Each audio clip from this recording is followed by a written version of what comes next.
what about the historical narrative in itself too?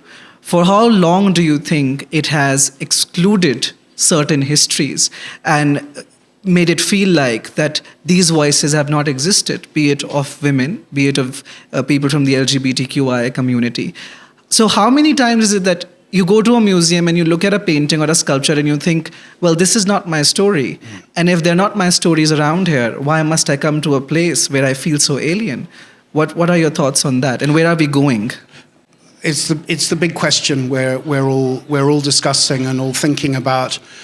I think many institutions are arriving at different solutions. But if I can answer it a little bit personally to begin with, and maybe just go back to the story of fashion. One of the things that, as a gay man, I've found worrying in the past is not just that there hasn't been a curation of objects that chooses to focus on who I am from that point of view, but that when you see exhibitions about fashion designers or about painters like Sargent, for example, or some of the great early impressionists, then that part of them isn't acknowledged. And I will say, that I think to some degree I've been guilty of that in terms of that normative mode. When I did an exhibition on Leonardo da Vinci at the National Gallery, we didn't talk about his sexuality at all. And in fact, I remember my one mention of it in the catalogue was queried by the editor. Queried perhaps being the right word, and I had to fight to leave it in, which was a very strange thing. This is only back in 2011 or thereabouts.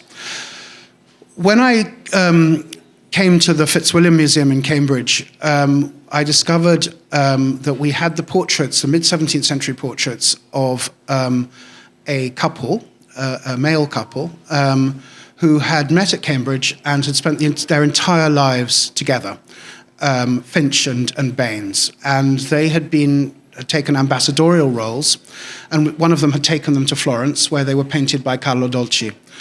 Only one of those pictures was hanging at the time when I arrived. And as we looked at this, I thought, this is the first opportunity I've had to put my own narrative to some degree on the walls of a museum. And this really triggered something enormous, in a sense, in my head, of understanding properly for the first time how left out I'd felt.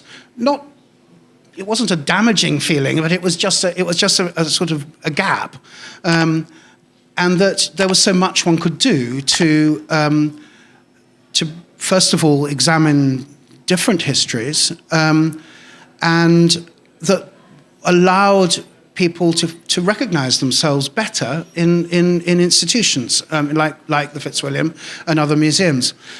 Not to stop telling the old stories, but to add to them. That's the key to my mind. There's a lot of anxiety that museums are now focusing on the stories of people of color, on the whole stories of in Britain at least of the colonial adventure and of the dreadful history of enslavement and the profiting from it. Oddly, this seems to upset people. To my mind, it's just another form of historical analysis, but it's one that demonstrates that these histories are shared. That the presence of women artists or of black writers and abolitionists, people who were leading resistance rather than passively agreeing to it, are stories we can tell, and that they're enriching, they're empowering, and I think they're important to do that. And it's not sacrificing anything; it's simply complicating it and rendering it more complete.